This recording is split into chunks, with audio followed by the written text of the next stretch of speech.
गीता 18 के श्लोक नंबर 62 में भगवान स्वयं कह रहे हैं कि अर्जुन उस परमेश्वर की शरण में जा जिसकी कृपा से परम शांति व शाश्वत स्थान अर्थात सतलोक को प्राप्त होगा। वो परमेश्वर कौन है, कहां है, कैसा है, जानने के लिए कृपया अवश्य सुनिए जगत गुरु तत्वदर्शी संत रामपाल जी महाराज के अमृत वचन। ग्रीब नमो नमो सतपुरुष को नमस्कार। गुरु के नहीं सुर नर मुनि जन साधुआ संतों सर्वसदी नहीं। सतगुरु साहेब संत सब डंडो तुम प्रणाम। आगे पीछे मज हुए तिनको जा कुर्बान। नराकार निर्विषम काल जाल वैवंजनम निर्लेपम निज निर्गुणम अकल अनुबेशोन्दनम। सोहम सुरति समाप्तम सकल समाना निर्तलय उज्ज्वल हिरंबर हरदमम बेपरुआ अथा है वार पार नहीं मध्यतम। ग्रीब जो सुमर सिद्ध होई गणनायक गलता ना करो अनुग्रह सोई पारस पद परवाना। आदि गणेश मनाऊं गणनायक देवन देवा चरण कमल लो लाऊं आजंत करूं सेवा। परम शक्ति संगीतम रिद्धि सिद्धि दाता सोई अवगत गुण अतीतम सतपुरुष निर्मोही। जगदम्बा जगदीशम मंगल रूप मुरारी। तन मन अर्पों शीसम भक्ति मुक्ति भंडारी। सुर नर मुनि जन ध्यावे ब्रह्मा विष्णु महेशा। शेष सहस मुख गावे पूजय आदि गणेशा। इंद्र कुबेर सरीखा वरुण धर्म राय धावे।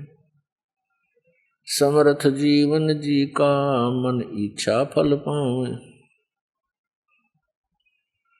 33 कोटि अधारा ध्यावे से 88 उतरे बहुजल पारा।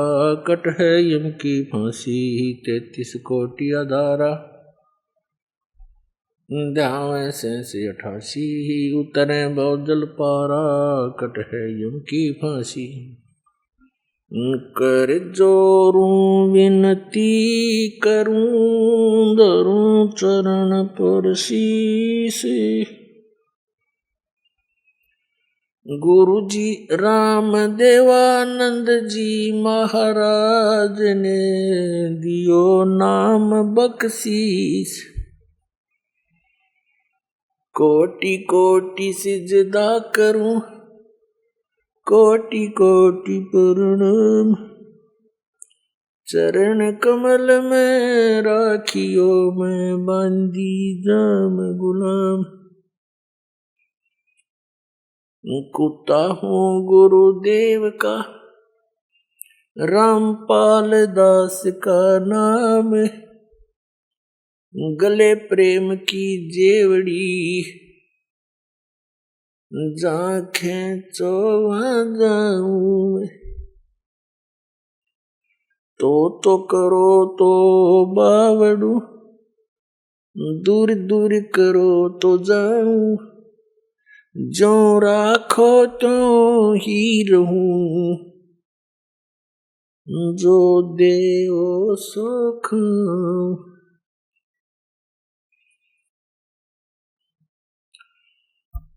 जय इब कै सतगुरु मिले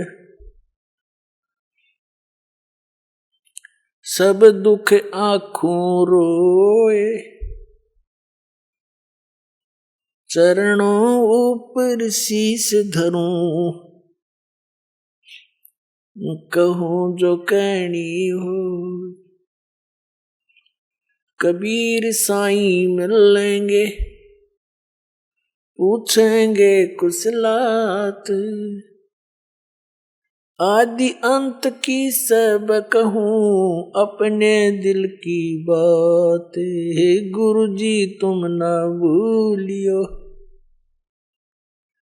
चाहे लाख लोग मिल जाए, हमसे तुमको बहुत है, तुम जैसे हमको नहीं। तुमरे विसारे क्या बने, मैं किसकी शरण में जाऊं। शिव ब्रंच मुनि नारदा, तिनके हृदय न समाऊं।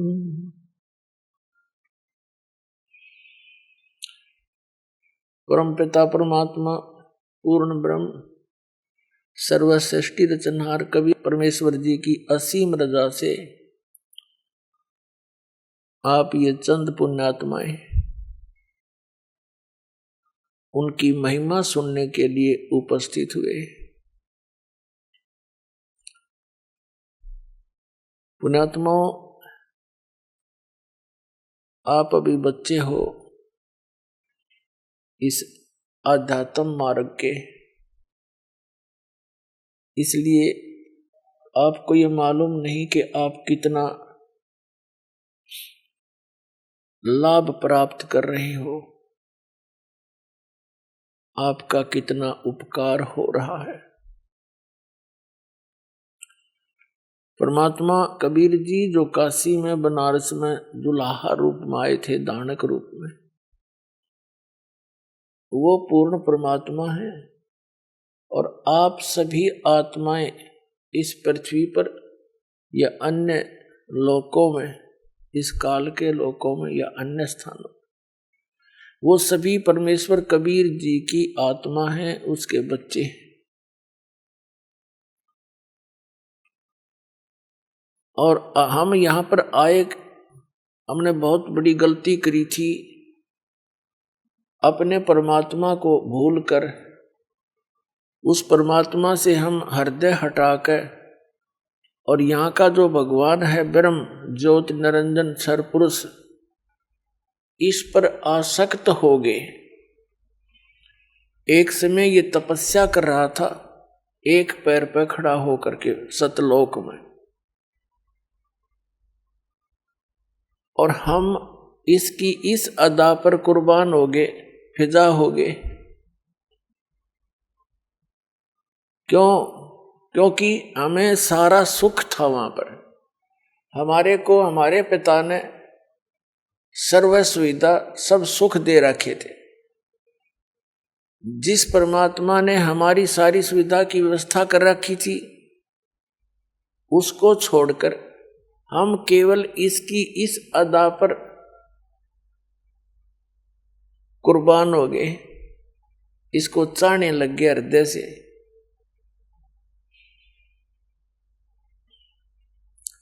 परमेश्वर ने बहुत बार आकाशवाणी की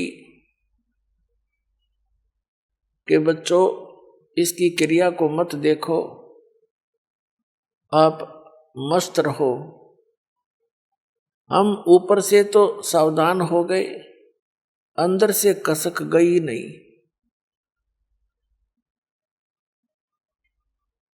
तो जिस कारण से परमात्मा के दिल से उतर गए हम पतिव्रता पद से गिर गए। परमात्मा कहते हैं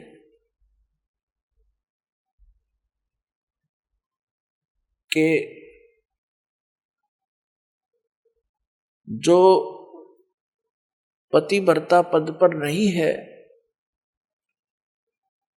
उसका कहीं भी आदर हुआ नहीं करता। हम भगवान के दिल से गिर गए, उतर गए, और फिर इसके ऊपर आस्था बन गई। अपने आत्माओं, यही रोग हमारे आज विद्यमान है प्रत्येक प्राणी के। तो फिर क्या हुआ कि इस ज्योति निरंजन काल भगवान ने परमात्मा से कुछ याचना की। परमेश्वर कबीर जी ने पूछा, क्या चाहता है तू ज्योति निरंजन? क्यों तू खड़ा होकर तप कर रहा है? तब इसने कहा कि भगवान, जिस स्थान पर हम रह रहे हैं, ये स्थान मेरे लिए अकेले ये थोड़ा है, मुझे अकेला इंडिपेंडेंट स्थान दो, दया करो। परमात्मा ने इसको 21 ब्रह्मांड दान कर दिए, गिफ्ट इसका दे दिया। जैसे एक साहूकार पिता अपने पुत्र को 21 प्लाट उसके अलॉट कर दे के लिए वह ले जाते। फिर इसने सोचा इसमें कुछ कंस्ट्रक्शन करूं, उसके लिए इसने फिर तप किया। परमात्मा ने पूछा तू क्या चाहता है? इसने कहा कि मुझे कुछ कंस्ट्रक्शन करने का मटेरियल दे दो, रचना सामग्री दो, कृपा करो। परमात्मा ने इसको 3 गुण और 5 तत्व दे दिए कि ले अब खेल खिलौनों से। फिर इसने फिर तपस्या की।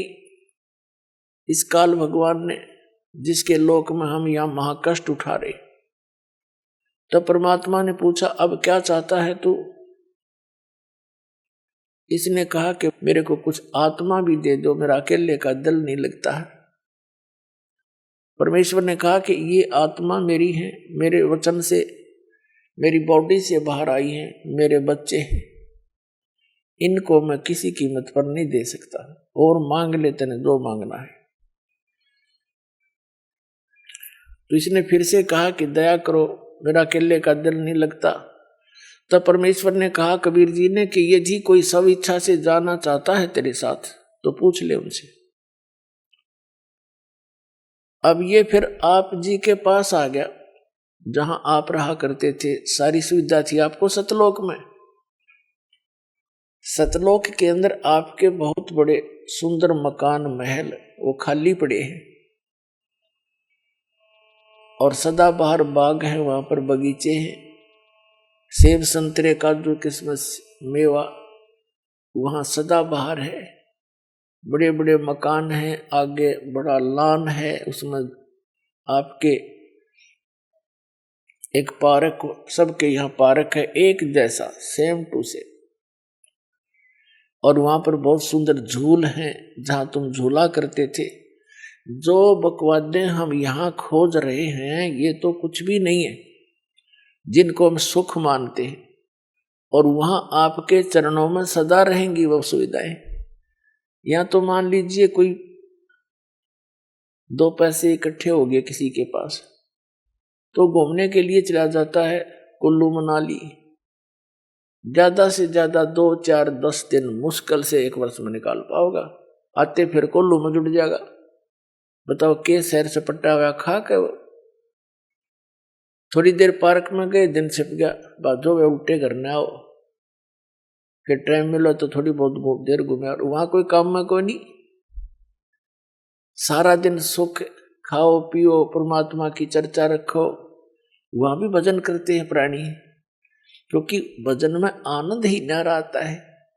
परमात्मा के गुण गाने से आत्मा में एक अलग से स्फूर्ति रहती है, और सभी प्राणी मालिक की चर्चा करते हैं, और नीचे जो दुख पा रहे हैं उनके लिए वो बहुत दुखी होते हैं, हमारे बारे में बड़ी चिंता करते हैं कि देख परमात्मा कितनी बार जा लिए, ये भोले भाले बालक पहचानते नहीं मालिक को।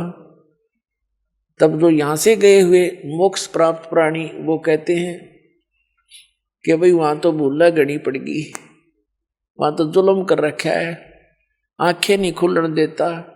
जिनको हम भगवान मान्या करते ब्रह्मा विष्णु महेश, उनके भी चक्कर बांध रखे उसने, उनको भी सच्चाई का पता नहीं। ये तो कहते हैं आदरणीय गरीबदास साहिब जी कहते हैं सतगुरु आए दया करी, ऐसे दीन दयाल और बंदी छोड़ वृत्तास का जठ अग्नि प्रतिपाल। सतगुरु आए दया करी, हम पर मेहर करी जो सतलोक से चलकर आए। ऐसे दीन दयाल और बंदी छोड़ वृद्धतास का, उसका जो स्वभाव है गुण है बंदी छोड़ है, काल सिक्के बंद से छुड़ाने वाला, और जठ अग्नि प्रतिपाल सबसे भयंकर स्थान हमारा माँ के पेट में होता है। वहीं पर तो जठराग्नि जल रही होती है जो भोजन को पचाती है, बहुत ज्यादा हीट होती है वहां पर, और उसके साथ में हमारा एक चीकले जैसा शरीर वहां प्रफुल्लित हो रहा होता है, वहां भी हमारी रक्षा करता है और वहां हमारा पालन पोषण भी करता है माँ के पेट में, वही सुव्यवस्था करके। तो जठराग्नि प्रतिपाल यानी पेट में भी वो हमारा पालक है, वो हमारा पिता है। तो वो बतलाते हैं आपस में कि भाई ये तो सतगुरु जाते हैं और बड़े दयालु हैं ये हमारे पिता, कुछ थोड़ा बहुत हमें इन्हीं की रद्दा से ये ज्ञान और भक्ति बनी है, नहीं तो वो काल भगवान तो बड़ा भयंकर है। तो पुण्यात्मा वो सभी सुविधाएं वहां उपलब्ध हैं जिनको आप जी यहां खोद रहे हो। ये एक नमक का बोरा समझ लो, नमक की मंडी, और वो बूरा की मंडी एक जैसे बिल्कुल मिलता जुलता उनकी कलर होता है, एक जैसा सारा कुछ होता है, लेकिन टेस्ट में अंतर होता है। ये तो नमक खारा और वो सतलोक बूरा, इतना अंतर है यहाँ के और वहां के सुख में। जैसे ये नकली पंथ बताते हैं, सतलोक के गुण गाते हैं, काल के नाम सुनाते हैं और सतलोक के विषय में बताते हैं कि वहां कुछ है ही नहीं, चेतन ही चेतन है, प्रकाश ही प्रकाश है, चेतनता ही चेतनता है, आत्मा उसमें जाकर लीन हो जाती है। बता के कराएंगे उसमें लीन होकर के, कोई तो कहे वहां जाने का, उसमें लीन हो जाते हैं क्योंकि उनका ज्ञान गलत, उनकी साधना समाधान गलत। तो जब थ्योरी गलत है तो प्रैक्टिकल ऑटोमेटिकली गलत है। तो पुण्यात्माओं सौभाग्य आपका, घनी घनी किस्मत सराया करो, सौ शुक्र मनाया करो उस परम पिता के, कबीर भगवान के, आपको इस समय में जन्म मिला और ये सतलोक आश्रम में आपको शरण मिली। तो ये ऊपर तपस्या कर रहा था, तब इसको परमात्मा ने कहा भी ठीक है, यदि कोई सब इच्छा से तेरे साथ हो जाते हैं उन आत्माओं को तो पता कर ले। तो ये आपके पास आया, आप तो इसके ऊपर पहले फिदा थे, इसके चारों तरफ झूम गए। इसने कहा कि मैंने पिताजी से 21 ब्रह्मांड प्राप्त किए हैं और वहां पर ऐसे करूंगा, वहां पर बाग बगीचे सुंदर बनाऊंगा और तुम्हें वहां पर बड़े, हम सब वहां खेला खाया करेंगे, आराम से रहा करेंगे, मेरे साथ चलोगे। तो पहले 4 बैठे थे हम तक, हमने कहा हम आपके साथ चलने को तैयार हैं यदि पिताजी आज्ञा दे देंगे। तो काल जी गए कबीर भगवान के पास, यानी सर्व संपन्न परमात्मा सतपुरुष कबीर जी के पास, सर्व उत्पादक प्रभु के पास। इसने कहा कि जी कुछ आत्माएं मेरे साथ चलने को तैयार है। कबीर साहब ने यानी परमेश्वर ने, सतपुरुष ने कहा कि चल भाई मेरे सामने स्वीकृति दिला उनकी, मेरे सामने हाँ भरेंगे तो मैं अलाउड करूंगा, चल दोनों आगे। अब जब आकर पिताजी ने, हमारे परम पिता ने, हमारे मालिक ने कहा कि भी कौन कौन आत्मा इसके साथ जाना चाहते हैं बताओ। अब पहले तो मालिक आकाशवाणी कई बार कर चुके थे और हम ये सोच बैठे थे कि उन्होंने पता नहीं, ऊपर से सावधान अंदर से हमारे ज्यों की तो वो रोग विद्यमान था और बीमारी विद्यमान थी, वो तो अंतर्यामी थी, मालूम था उनको। तो आकाशवाणी कर चुके थे कि इसके इस ड्रामे ने मत देखो, ये अपनी करनी यू आप पाओगा, इसको मत देखो। तो हम सावधान हो गए थे दिखाने के लिए कि हम आपकी आज्ञा का पालन कर रहे। अब वहां उन्होंने पूछा भी बोलो कौन जाना चाहता है, सब सन्नाटा छा गया और चुप करके बैठ गए सारे के सारे, वहां इकट्ठे कर लिए थे दाता। परमेश्वर कबीर जी ने कहा सतपुरुष ने, क्यों भी ज्योति निरंजन तू कह रहा था कुछ जाना चाहते हैं तेरे साथ, ये तो कोई बोलते नहीं, झूठ बोल रहा था तू। तब सबसे पहले एक खड़ा हुआ, एक आत्मा खड़ा हुआ और उसने कहा कि मैं जाना चाहता हूं इसके साथ। उसके बाद तो फिर हमने सोचा ले यू इसकी भी शर्म सी टूट गई, तो सारे नाथ खड़े कर दिए, हम भी जाना चाहते, हम भी जाना चाहते, दोनों कर दिए, एक भी छोड़। हमने सोचा कहीं यू अकेला सारा आनंद लूट ले, वहां इसके साथ जाकर हम पाछे रह जाए, हम भी साथ हो लिए। देखा देखी अंदर तो कसक थी हमारे, वो बकवाद भरिए थी, वह तो पुरानी ही थी। परमात्मा ने कहा भाई ठीक है, जो तेरे अंदर तू जा अपने, यही किस ब्रह्मांड सतलोक के एक बाहर वाई कोने में थे, एकांत स्थान पर बहुत दूर थे सतलोक माई।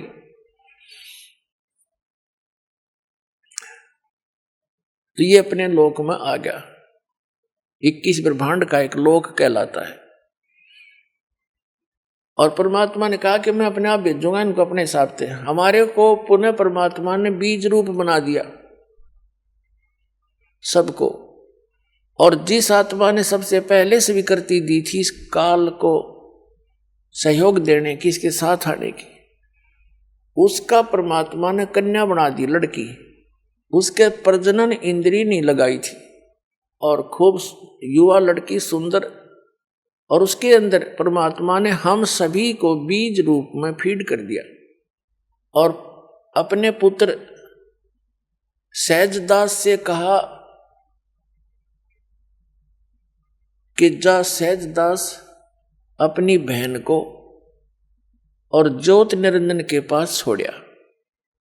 सहजदास तो परमात्मा का पुत्र है, सबसे पहले 16 पुत्र उत्पन्न किए थे परमेश्वर ने अपने वचन से, तो वहां की सारी व्यवस्था की जिम्मेवारी परमात्मा ने उन्हीं को सौंपी थी। उस सहजदास से कहा कि जा इस अपनी बहन को छोड़ के वहां पर ज्योत निरंजन के पास, ये वहां स्वेच्छा से जा रही है, और उसको बता देना कि जो आत्मा तेरे साथ जाना चाहती थी, जिन्होंने स्वीकृति दी थी, उनको इसके अंदर फीड कर दिया है, और जितने भी जीव तू कहेगा नर और मादा, ये अपने वचन से उत्पन्न कर देगी। ऐसी शक्ति मैंने इस बेटी को दे दी है। सहजदास ने आके ज्यों की तो कथा इस ज्योत निरंजन को सुना दी।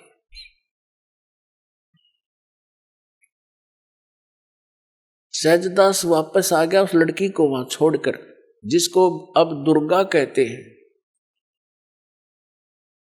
अष्टंगी कहते हैं, प्रकृति देवी कहते हैं।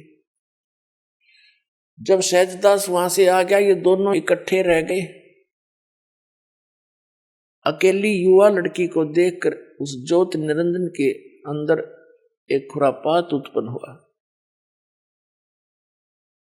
उसके रूप पर आसक्त होकर उसने उसके साथ बदतमीजी करनी चाहिए। लड़की भी उसके आव भाव से परिचित होकर कहने लगी कि ज्योत निरंजन देख, पहले तो तू मेरा बड़ा भाई, मैं तेरी छोटी बहन। तेरी उत्पत्ति पहले हुई अंडे से, और बाद में पिताजी ने हमें उत्पन्न किया था। तुम हमारा बड़ा भाई है, और बहन भाई का यो पाप, ये कर्म महाघोर पाप का कारण होता है, तो ये जुल्म ना करें। उसने एक नहीं सोची, देखा आगा पीछा कुछ नहीं देखा, इतना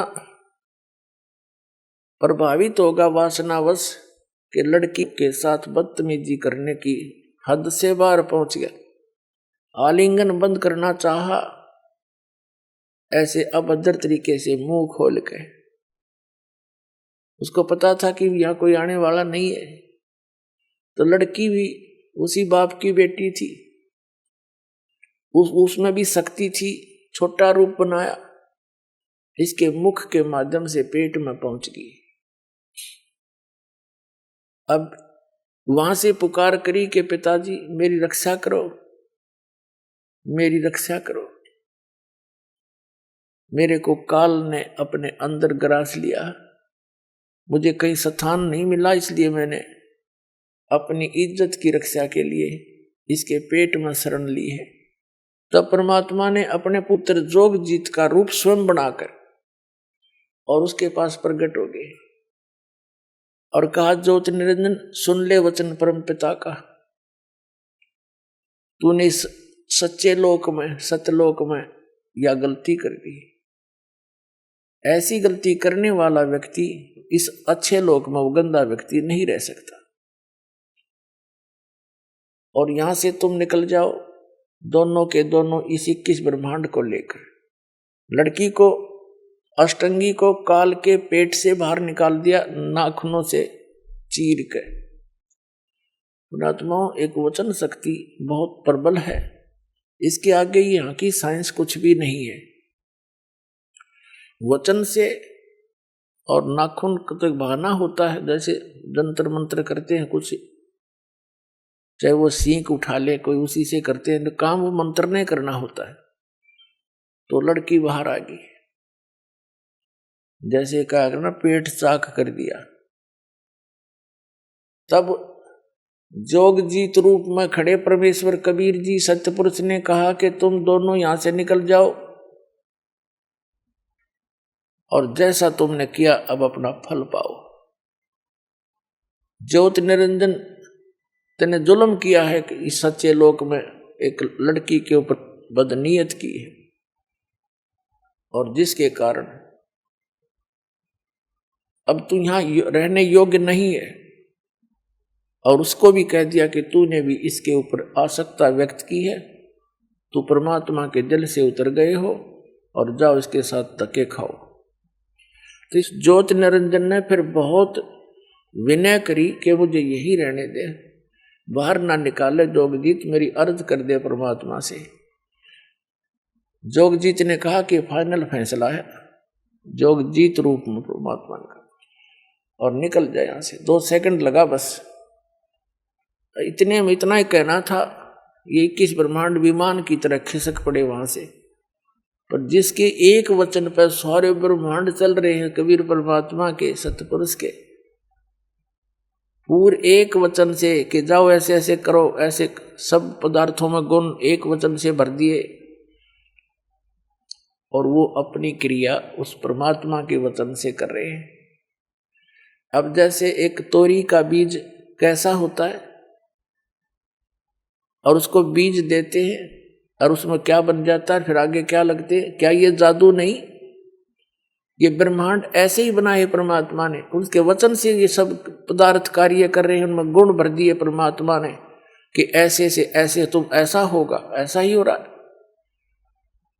हमारा माँ के पेट में शरीर बनता है, एक पानी की बूंद तो अंदर फैक्ट्री लगा रखी है, उस मालिक का आदेश ऐसे होगा। अरे देखो क्या बने हैं, कैसे सुंदर, कितने कितने मोड़, कहाँ कहाँ इसमें हाड न्यारे, चाम अलग से, रक्त अलग से, सब मलमूत्र की कोथड़ी न्यारी न्यारी।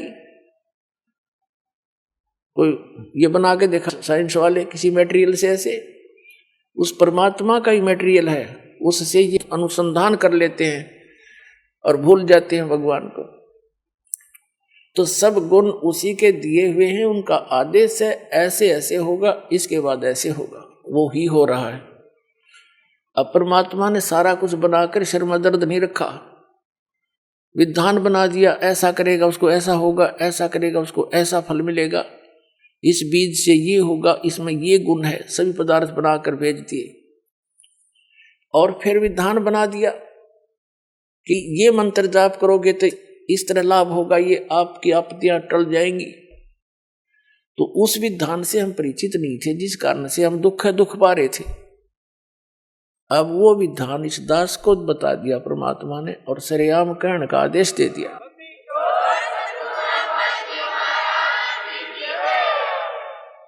तो पुण्यात्माओं, इसने फिर 21 ब्रह्मांड वहां सतलोक से 16 शंख कोश की दूरी पर आगे, एक कोस लगभग 3 किलोमीटर का होता है, और नील पद्म शंख 16 शंख कोस की दूरी पर। अब हम इतनी दूर बैठे हैं अपने उस मूल स्थान से, और यहां के ये फिर चक्कर काटने लगे, सब ब्रह्मांड अपने आप घूम रहे उस परमात्मा के आदेश से। अब जो वैज्ञानिक जो रिसर्च कर रहे हैं, ये अंश मात्र भी नहीं कर सकते उस परमात्मा की कंस्ट्रक्शन का, संरचना का। अब ये कहाँ सेट होगी इनकी जो बुद्धि कि हमारी पृथ्वी को बने इतने अरब उतने वर्ष हो गए, बस इससे पहले पृथ्वी नहीं थी। अकल देखो इनकी। उस परमात्मा ने सारी इतिहास बता रखा, कितनी बार यह पृथ्वी नाश हो ली, कितनी बार एक ब्रह्मांड के नाश हो लिया। और फिर ठीक है, जो रिसर्च वो कर रहे हैं वो भी सही है, लेकिन ये सारा कुछ पहले परमात्मा ने अपने वचन से बना दिया था। फिर विधान बता दिया कि जैसे इस पृथ्वी पर, अब ये प्रसंग बदल जाएगा, पहले वही शुरू करते हैं। ये जब यहां आ गया, इसने ऊपर स्वर्ग की ब्रह्मलोक की रचना की और उस सतलोक की नकल यहां पर तकरीबन बनाने की चेष्टा की। दुर्गा के संयोग से बनवाता है, क्योंकि दुर्गा जी के पास वो पावर मालिक ने दे रखी है वचन की। तो वहां ऊपर ब्रह्मलोक के अंदर एक स्वर्ग लोक, इंद्र का, महाइंद्र का लोक, सतलोक, अलखलोक, अगमलोक और नकली, सारे नकली डुप्लीकेट अकलोक, ये सारे बनवा रखे। सुंदर सुंदर पहाड़ हैं, झरने बहते हैं, बाग खिले हुए हैं। तो फिर इस काल ने दुर्गा के साथ वहां फिर कहा कि इसने फिर वही क्रिया की। दुर्गा जी ने फिर कहा कि आप मेरे बड़े भाई, मैं आपकी छोटी बहन, तो जुल्म ना करे अन्यायी। और दूसरा देख, पहले तू, अब मैं तेरे पेट से बाहर आई हूं, तेरी बेटी होगी, कोई तो नाता रख ले, तो जितने जीव कहेगा मैं उत्पन्न कर दूंगी। लेकिन इसने एक नहीं सुनी, अपने नख रेखा से भग कर ली ना। इसने अपने नाखूनों से स्त्री इंद्री लगाई उस दुर्गा के। पुण्यात्मा, आप अध्यात्म मार्ग से बिल्कुल जो है अपरिचित है, भूले पड़े हैं। वचन की शक्ति बहुत जबरदस्त होती है, और ये छोटी मोटी साधना भक्ति करके ये सिद्ध पुरुष भी अपनी शक्ति भगवान से प्राप्त कर लेते हैं। और वो यहाँ पर ऐसे ऐसे चमत्कार कर देते हैं, जैसे एक सिद्धि सब सागर पीवे, एक सिद्धि जो बहुत जुग जीवे। एक अगस्त ऋषि ने सिद्धि प्राप्त कर ली थी, 10-20 वर्ष डले ढोकर 7 समुद्रों को एक चुल्लू में उठा कर और पी गया था। आज के वैज्ञानिक इस बात न मान लेंगे, साधन भी ना मानी, इनका तो दिमाग चल रहा है। जो भगवान से विरुद्ध बोलता है, भगवान को भूलकर बोलता है, उसकी बुद्धि चल चुकी है, ये समझ लेना। उसका दिमाग चला हुआ है, वो व्यक्ति श्रेष्ठ नहीं है। और फिर प्रार्थना की, उसने कुरला मार दिया, एज इट इज भर गए। ये 100 की 100 सत्य है, हमारे ना जच्चे तो भी सत्य है, क्योंकि हम बालक हैं, हमारी बुद्धि कति कंडम होली, अज्ञान सुनते सुनते हम तो हीट एंड ट्रायल मेथड पर सेट हो गए।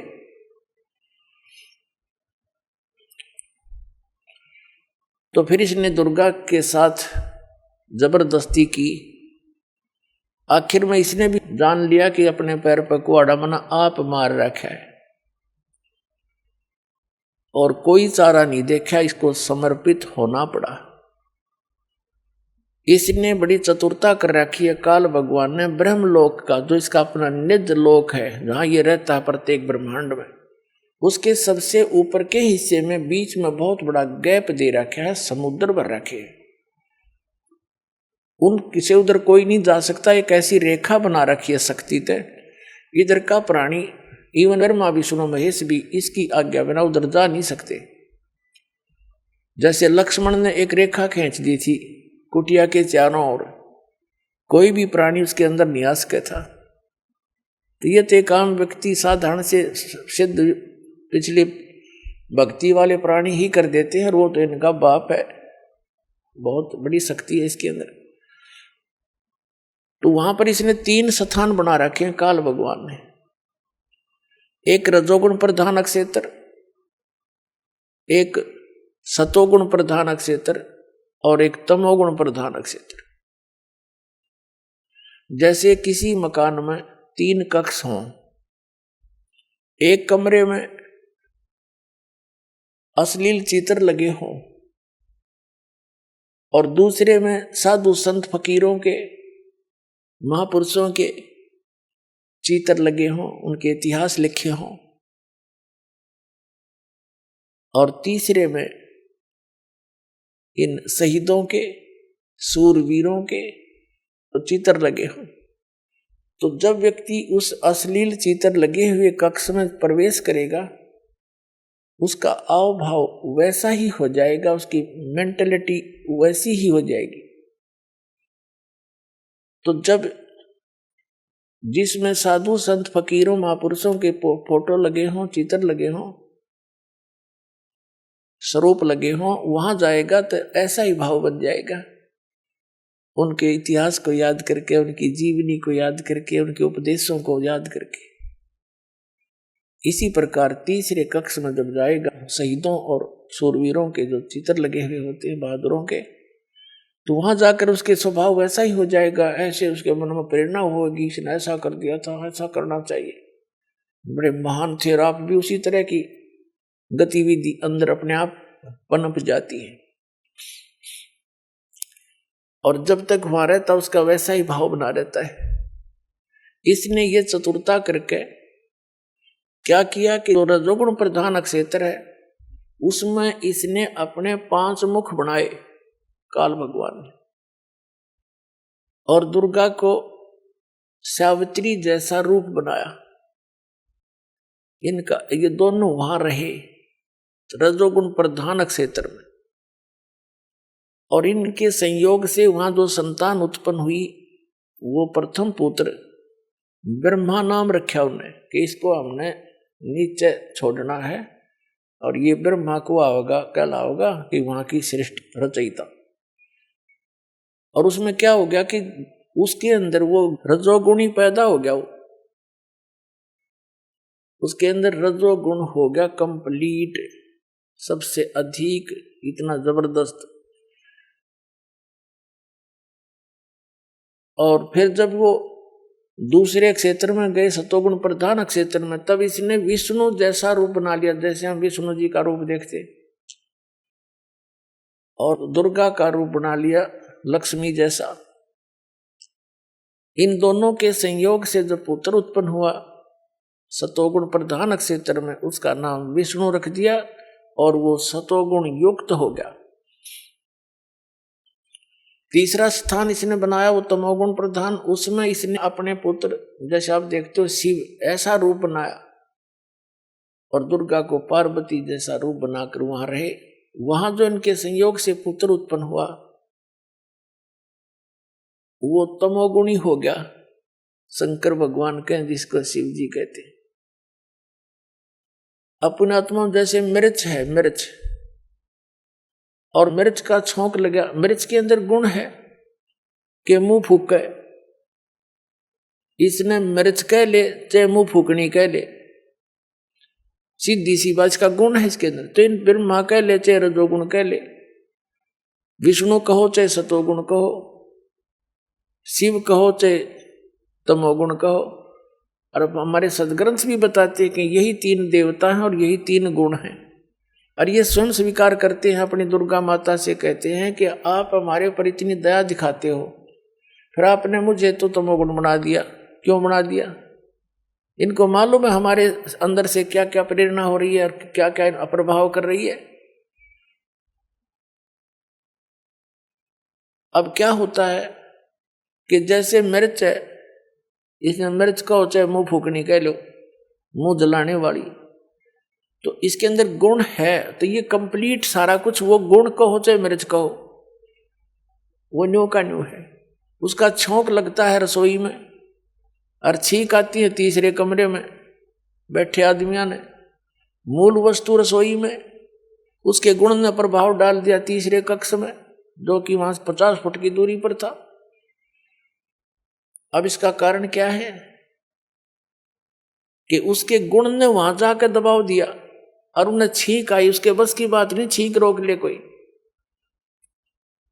तो ऐसे ही ये भगवान तीनों को फिर क्या किया, इनको अचेत कर दिया बाल अवस्था में, जुन सा भी पैदा होता गया, और जब 2-1 वर्ष का जानन जोगा हो उसको अचेत कर देते, कोमा में डाल देते, और उसको परवरिश जारी रखते।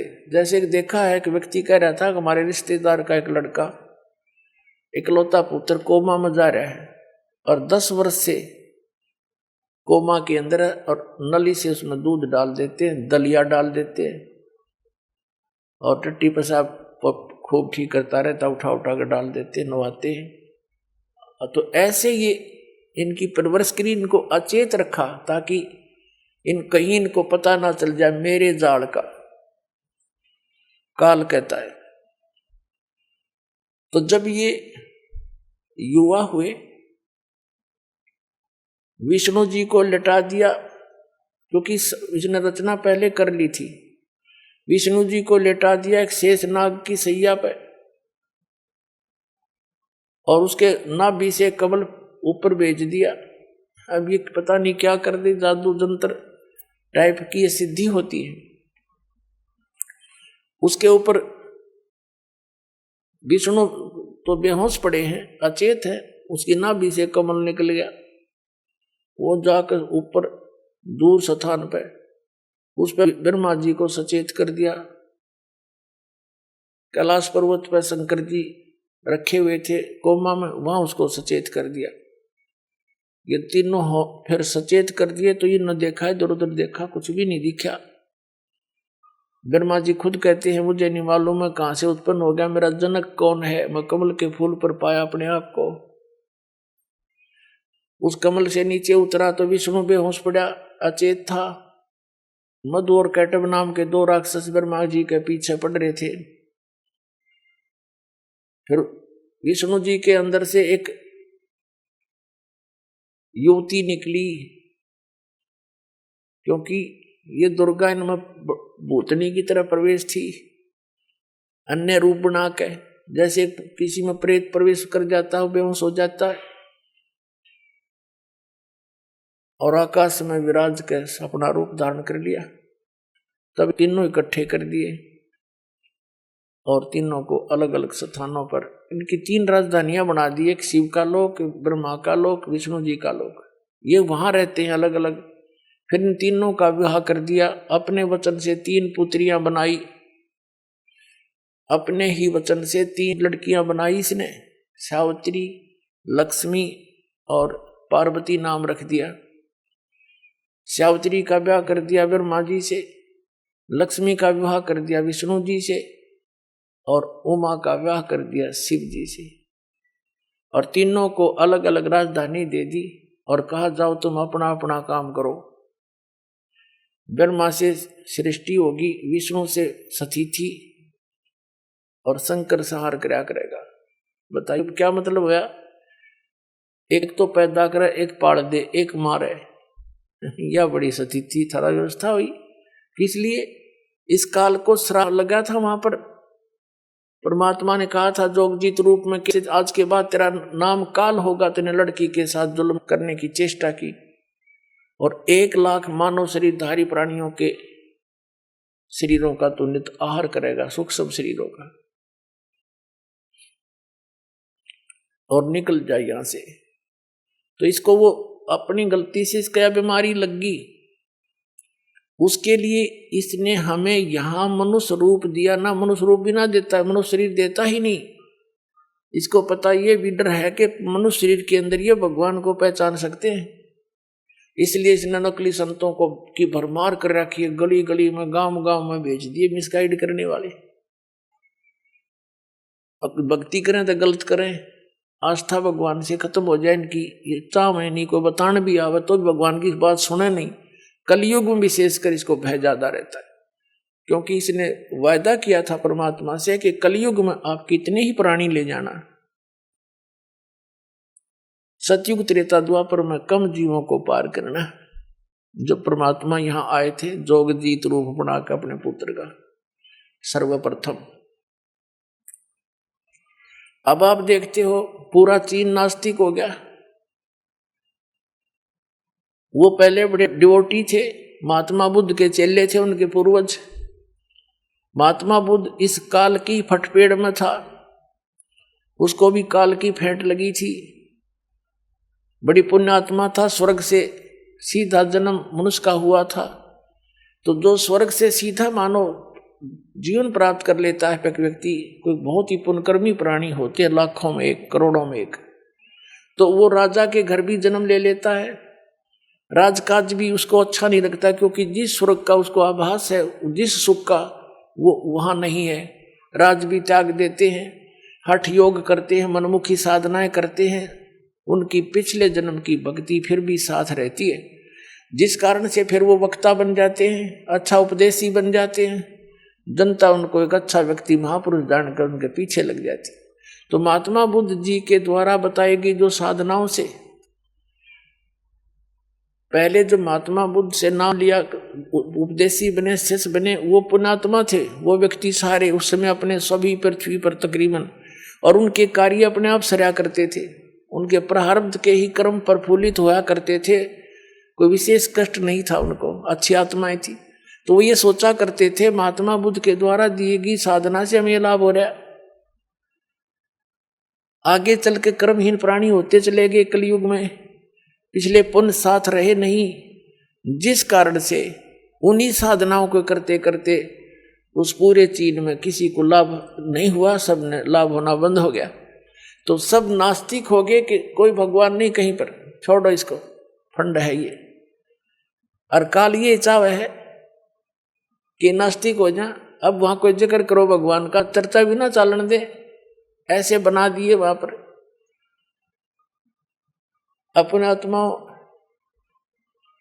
परमात्मा चाहता है, अध्यय से ये राधा स्वामी पंथ, अरे सच्चा सौदा सिरसा और जगमालवाड़ी वाला पंथ, डेरा, और ये जितने भी इससे संबंधित ब्रांच हैं, जनोद वाला, जय गुरुदेव, मथुरा वाला, या और ठाकुर जी जितने ये सारे, अरे निरंकारी, अरे आसाराम, अरे सुधांशु जी जैसे, अरे ब्रह्म ऋषि को आवे, कुमार स्वामी, इनका का पता नहीं। ये पुण्यात्मा, अच्छी अच्छी आत्मा इनके पास जाती है, उनका इत्तेफाक से अपना संस्कार कोई अच्छा आ जाता है, नियमत ये बन जाते हैं। जितने सुख ये बताते हैं इनके चेले, इतने तो हम पहले भी प्राप्त किया करते, साला सरजाया करते, हनुमान के पुजारी थे, और कुछ भी मंत्र नहीं करते थे, इन्हें को जो मिल गया वो मंत्र कर लिया। ये था हमारा पूर्व जन्म का संस्कार फल रहा था। हम सोचा करते हनुमान जी कृपा करें, हनुमान जी क्या की कृपा करें, वो आप भगत थे। तो पुण्यात्माओं, इनको काल ने इसे काम ला रखा कि इनते फिर कुछ समय के बाद कुछ भी लाभ नहीं होना इन साधनाओं से। और कुछ वर्तमान के जैसे महापुरुष हैं, संत हैं, इनकी अपनी पुण्य कमाई पिछले जन्म की घनी हो है इनके साथ, और इनके वचन आशीर्वाद से छोटी मोटी राहत इनको मिल जाएगी, और उनके टैर की हवा कम हो जाएगी, दूसरा में डल जाएगी थोड़ी थोड़ी, ना वह काम करने जोगा, ना वो रहेगा कितने जोगा। तो ये कुछ दिनों के बाद पूरा भारतवर्ष भी नास्तिक हो जाना था, यदि आज यह कृपा दाता की आपके ऊपर ना होती। तो आज का जो उद्देश्य सत्संग का, तो पुण्यात्माओं, आप अपनी गलती से इस काल के साथ आगे हम सभी, और फिर इन ब्रह्मा विष्णु महेश से फिर ये सारी सृष्टि, कुछ दुर्गा ने अपने वचन से की, कुछ इनकी गृहस्थी कर्म से, फिर आगे सारा ऐसे ये सारा जुगाड़ जुड़ गया।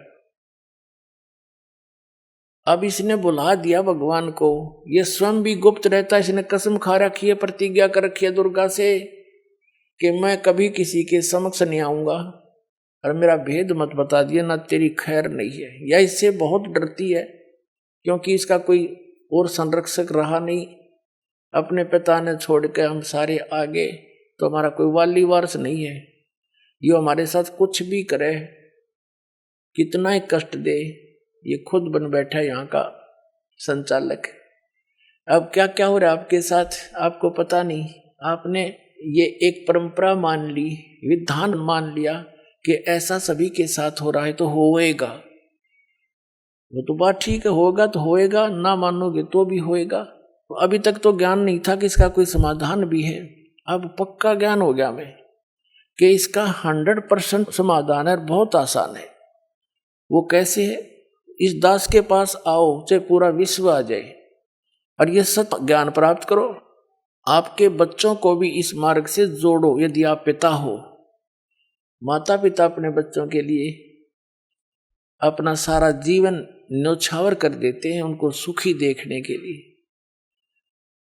जिस माता पिता को ये ज्ञान हो जा तो फिर वो अपने बच्चों को इस तो बाहर नहीं रहने देगा। जैसे सर्दी गिर रही हो और माता पिता को पता चले, आंखें खुले रात्रि में और बच्चे ने रजाई एक तरफ कर रखी हो पैर पूर मार के, तो उठ के जब उड़ाओगे उनको रजाई के और चारों तरफ से दाब देंगे कि सर्दी ना लग जाए बच्चे को, बेटी को, बेटे को।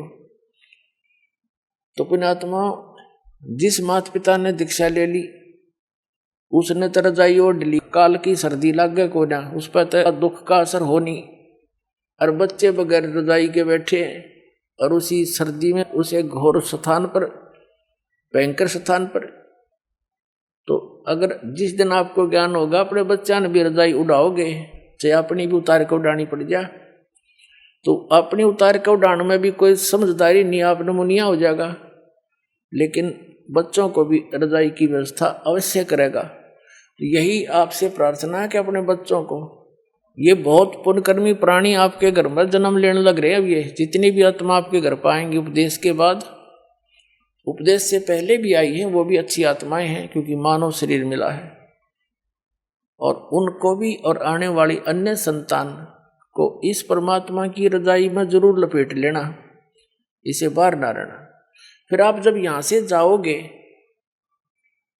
आप यहां से जाओगे संसार छोड़कर, इस ज्ञान के आधार से आपकी आस्था इतनी हट जाएगी यहाँ की। अगर आपको कोई स्वर्ग का राजा भी बना होगा ना, आपने नफरत हो जाएगी हृदय से, नो नहीं कहने सुनता है, आपकी रुचि ना बने।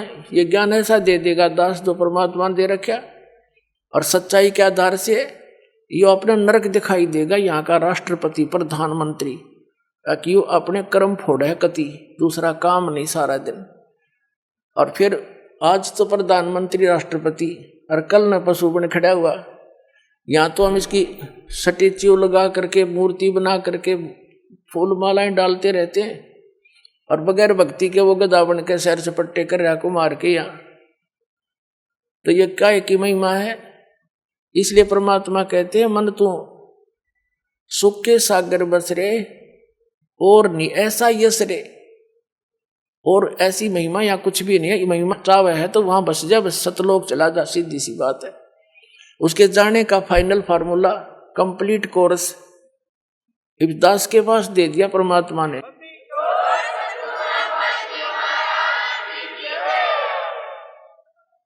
अभी तक तो जितने भी संत पंथ महंत परमात्मा के एक एक अंश को लिए बैठे थे, कोई तो ओम नाम बता देता है, कोई किलम किलम करवावे है, कलंग करसन कलंग ये मंत्र है, कोई हरम हरम करवावे है किसी से, और कोई सोहम के 2 हिस्से करके नाम जाप करने को कहता है,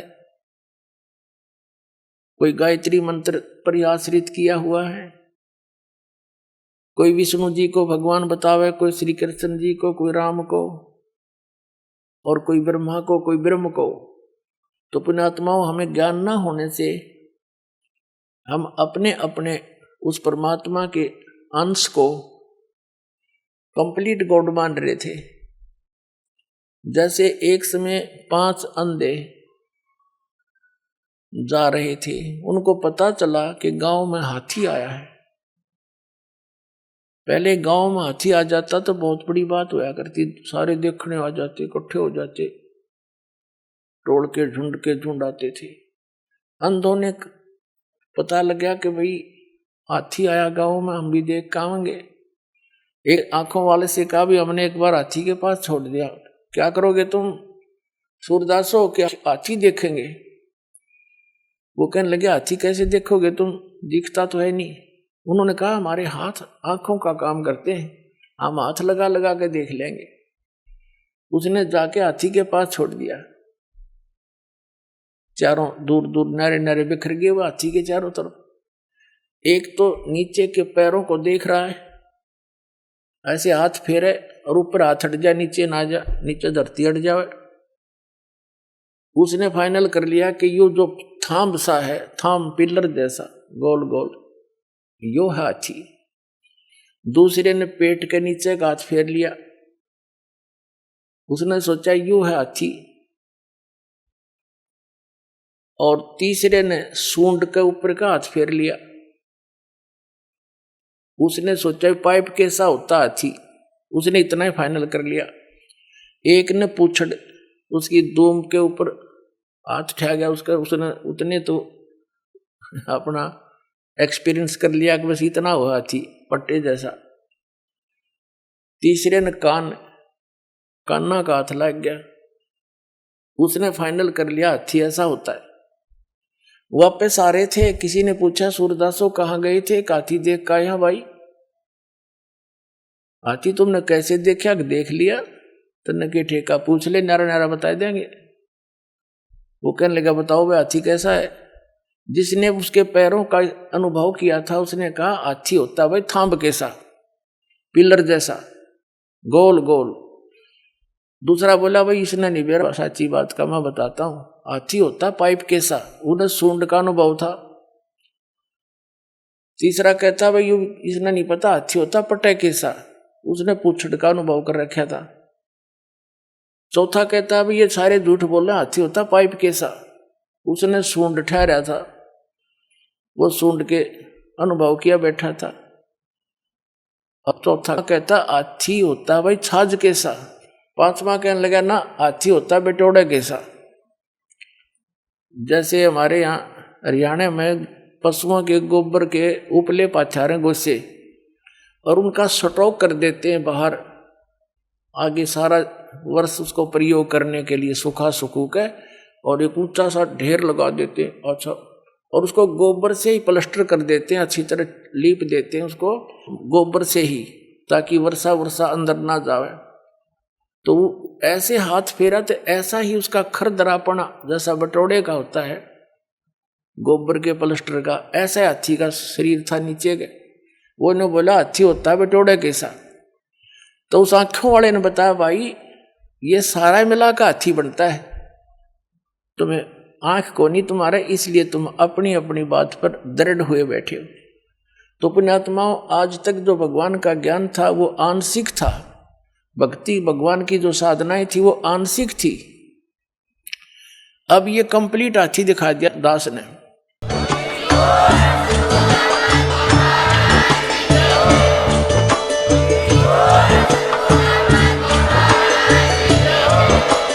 आप सुन रहे थे जगत गुरु तत्वदर्शी संत रामपाल जी महाराज जी के मंगल प्रवचन। अधिक जानकारी के लिए विजिट कीजिए हमारी वेबसाइट www.jagatgururampalji.org। संत रामपाल जी महाराज जी के शुभ आशीर्वाद से पूरे विश्व भर में 500 से भी ज्यादा नाम दीक्षा केंद्र हैं, जिन पर संत रामपाल जी महाराज जी द्वारा ऑनलाइन निःशुल्क नाम दीक्षा दी जा रही है। अपने नजदीकी नाम दीक्षा केंद्र का पता करने के लिए संपर्क करें 8222880541।